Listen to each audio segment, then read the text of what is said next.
ସବୁବେଳେ ଆମ ଓଡ଼ିଆ ଲୋକମାନଙ୍କ ମନରେ ଗୋଟେ ଜିନିଷ ଅଛି କି ଆମେ ଖରାପ, ଆମେ କୌଣସି ଜିନିଷ ଭଲ କରିପାରୁନୁ।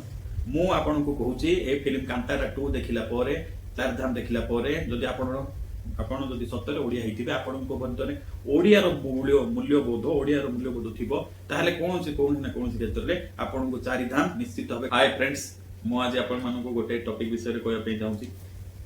ଆପଣମାନେ ବହୁତ ଶୁଣିଥିବେ କି ଓଡ଼ିଆ ଅସ୍ମିତା। तो ओडिया अस्मिता कौन? ओडिया अस्मिता जदि आमे जति बुझीचे तार आक्षरिक शब्द को आमे बुझीबा। ओडिया अस्मिता माने गोटे होची कि आमे आमर संस्कृति, आमर चालीचलनी कि आमर जेकोसी जिनिस को नहीं आमे केते गर्व अनुभव करूचे। ठीक अच्छे। तो ये सब अस्मिता चालीचलन को देखिए आमे जो गर्व करूचे, ये सब संस्कृति आमर पर्वपर्वाणी हो, आमर साहित्य हो, आमर भाषा प्रति थिबा गर्व को नहीं हो, ये सब को आम नहीं केते गर्व करते अस्मिता कहला। तो गोटे फ्रेज अच्छी कि cinema is the modern literature.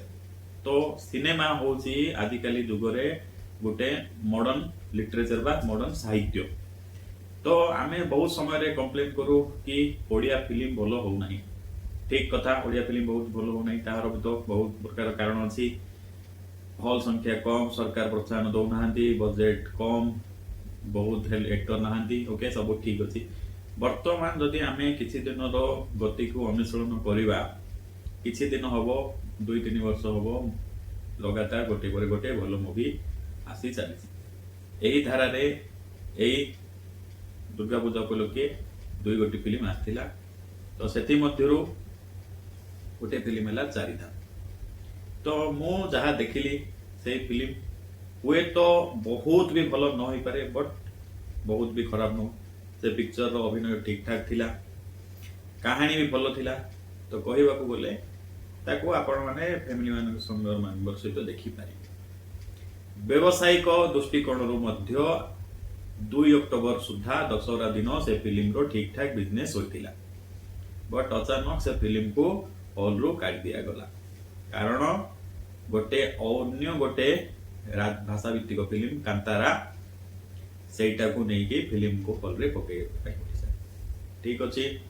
वर्तमान आमे देखिबा कांतारा 1 बा कांतारा रो प्रथम पार्ट, जोटा कि गोटे एमानकर कांतारा कन्नड़ भाषार कन्नड़ गोटे रीजन अच्छी टुलुनाड, से रीजन रो स्टोरी को नहीं कि गोटे बहुत भल स्टोरी थिला, जोटा को मैंने बहुत भल भाव प्रेजेंट करथिले। गीत सब प्रसन्न 2022 रे आस्थिला।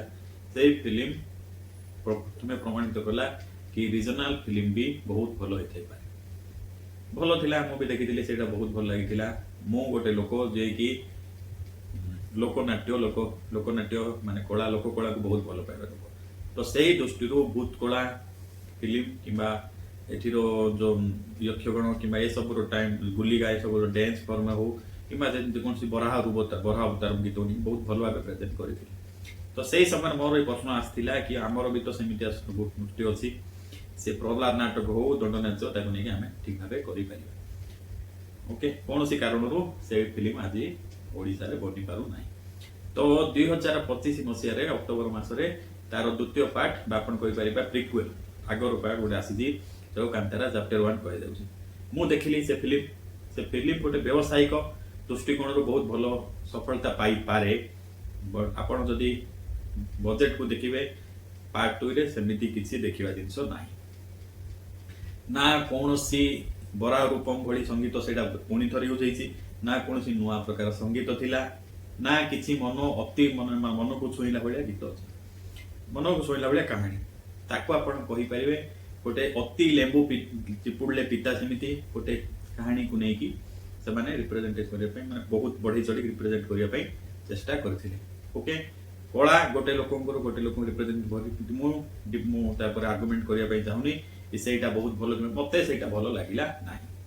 वर्तमान से फिल्म जेतोळ ओडिसा को गला, तो ओडिसा रे से फिल्म को चलेबा पई डिस्ट्रीब्यूटर हो कि कोन माने से माने चलेबा पई चार को काटु। वर्तमान प्रश्न आसीबो, बहुत जण ऑनलाइन भी देखि कमेंट देखिचंती कि कांतारा बहुत भलो हिची, आमे कांतारा को देखिया उचित, कांतारा बाऊ चारधाम भलो। क्वेश्चन है आप निजे पचारतु, निजे 2टा मूवी को जदि देखो, 2टा मूवी देखु, 2टा मूवी देखला पर कांतारा कौन सतर एते भल होइछि? ସେଇଟା କ'ଣ ଆମ ଲୋକ କଳାକୁ ରିପ୍ରେଜେଣ୍ଟ କରୁଛି ନା। ଆଉ କ'ଣ ଚାରିଧାମ କ'ଣ ସତରେ ଏତେ ଖରାପ? ଖରାପ ହେଇଥାଇପାରେ, ବଟ୍ ଯେତେ ହେଲେ ବି ଆମ ମା ଆମର ମା। ଯଦି ଗୋଟେ ଫିଲ୍ମ ଓଡ଼ିଆ ଫିଲ୍ମକୁ ଆମେ ଚାହୁଁଛେ କି ଫ୍ୟୁଚରରେ ସେଇଟା ଭଲ କରେ, ତାହେଲେ ଏଟଲିଷ୍ଟ କିଛିଟା ମୁଭି ପ୍ରତ୍ୟେକ କିଛି ମାସ ଅନ୍ତରରେ ଠିକ ମାନେ ସକ୍ସେସ୍ ହେବାକୁ ପଡ଼ିବ। ରଜ ଆଉ ଦଶହରା ଏ ଦୁଇଟା ଓଡ଼ିଆ ମୁଭି ମାର୍କେଟ ପାଇଁ ବହୁତ ବହୁତ ଇମ୍ପୋର୍ଟାଣ୍ଟ ଜିନିଷ, ଇମ୍ପୋର୍ଟାଣ୍ଟ ଟାଇମ୍। ସେ ଟାଇମ୍ରେ ଯଦି ଗୋଟେ ବି ଓଡ଼ିଆ ମୁଭି ସକ୍ସେସ୍ ହଉନି, ଆଉ ଯେ ସମୟରେ ଠିକ୍ ଠାକ୍ ପ୍ରେକ୍ଷାଳୟ ଗୁଡ଼ିକ ଭର୍ତ୍ତି ହେଲା ବେଳେ ସେ ସମୟରେ ଗୋଟେ ଫିଲ୍ମ କାଢ଼ି ଦିଆଯାଉଛି କୌଣସି ନା କୌଣସି ଜାଗାରେ, ଆପଣମାନେ ଏମିତିଆ ଫିଲ୍ମକୁ ଲୋକମାନେ ଓଡ଼ିଆ ଫିଲ୍ମକୁ ପ୍ରଡ୍ୟୁସର ହଉ ବା ଗୋଟେ ମେକର ଏଟାକୁ ଆଣିପାରିବେ ନାହିଁ। ସବୁବେଳେ ଆମ ଓଡ଼ିଆ ଲୋକମାନଙ୍କ ମନରେ ଗୋଟେ ଜିନିଷ ଅଛି କି ଆମେ ଖରାପ, ଆମେ କୌଣସି ଜିନିଷ ଭଲ କରିପାରୁନୁ। ମୁଁ ଆପଣଙ୍କୁ କହୁଛି ଏ ଫିଲ୍ମ କାନ୍ତାରା 2 ଦେଖିଲା ପରେ, ଚାରିଧାମ ଦେଖିଲା ପରେ, ଯଦି ଆପଣ ଯଦି ସତରେ ଓଡ଼ିଆ ହେଇଥିବେ, ଆପଣଙ୍କ ମଧ୍ୟରେ ଓଡ଼ିଆର ମୂଲ୍ୟବୋଧ ଥିବ, ତାହେଲେ କୌଣସି ନା କୌଣସି କ୍ଷେତ୍ରରେ ଆପଣଙ୍କୁ ଚାରିଧାମ ନିଶ୍ଚିତ ଭାବେ କାନ୍ତାରା 2 ଠାରୁ ଭଲ ଲାଗିବ। ମୁଁ ଫିଲ୍ମର ଟେକ୍ନିକାଲିଟି ଭିତରକୁ ଯାଇପାରୁନି। ଚାରିଧାମର ବଜେଟ୍ କାନ୍ତାରା ବଜେଟ୍ ଠାରୁ ବହୁତ କମ୍, ତ ଟେକ୍ନିକାଲି ଏମାନେ ବହୁତ ଭଲ କରିଥାଇ ପାରନ୍ତି। କାନ୍ତାରା ବି ସ୍ଲଟ୍ ପାଉ, ସେଥିରେ ଆମର କୌଣସି ଦାବି ନାହିଁ। ବଟ୍ ପ୍ରାଇମ୍ ଟାଇମ୍ରେ ଏଟଲିଷ୍ଟ ପ୍ରତ୍ୟେକ ହଲ୍ ଯେକୌଣସି ଜାଗାରେ କାନ୍ତାରା ଆସିବାକୁ ଯେତିକି ଶୋ ଥିଲା ସେତିକି ମିଳିବା ଦରକାର। କୁମାର ପୂର୍ଣ୍ଣମୀ ଗୋଟେ ବହୁତ ବଡ଼ ପର୍ବ ଏଟଲିଷ୍ଟ ଗଞ୍ଜାମ ଜିଲ୍ଲାରେ, ସେଇ ଜାଗାରେ ଯଦି ବହୁତ ଭଲ ଜାଗାରେ ଯଦି ଚାରିଧାମ ରହିଲା, ସେଇ ଜାଗାରେ ନିଶ୍ଚିତ ଭାବେ ତାର ବିଜନେସ୍ ହବ। ଗୋଟେ ଫିଲ୍ମ ଯଦି କିଛି କୋଟି ବିଜନେସ୍ କରୁଛି, ତାହେଲେ ହିଁ ସେ ଆଗକୁ ଫିଲ୍ମ ଦେଖୁ। ତ ମୁଁ ଏତିକି କହିବି କି ଇନଫେରିୟରିଟି କମ୍ପ୍ଲେକ୍ସ ଏଠି ଛାଡ଼ନ୍ତୁ। କାହାର ଫୋର୍ସଫୁଲ ରିଭ୍ୟୁ, ଅନଲାଇନ୍ ରିଭ୍ୟୁ କିମ୍ବା ଦେଖିକି ଆପଣ ଗୋଟେ ନିଜେ ଡିସାଇଡ୍ ମାନେ ଭାବନ୍ତୁ ନାହିଁ କି ଗୋଟେ ଫିଲ୍ମ ବହୁତ ଭଲ ହେଇଛି, ଆମ ଫିଲ୍ମ ବହୁତ ଖରାପ। ନିଜେ ଦେଖନ୍ତୁ ଆଉ ନିଜେ ଡିସାଇଡ୍ କରନ୍ତୁ।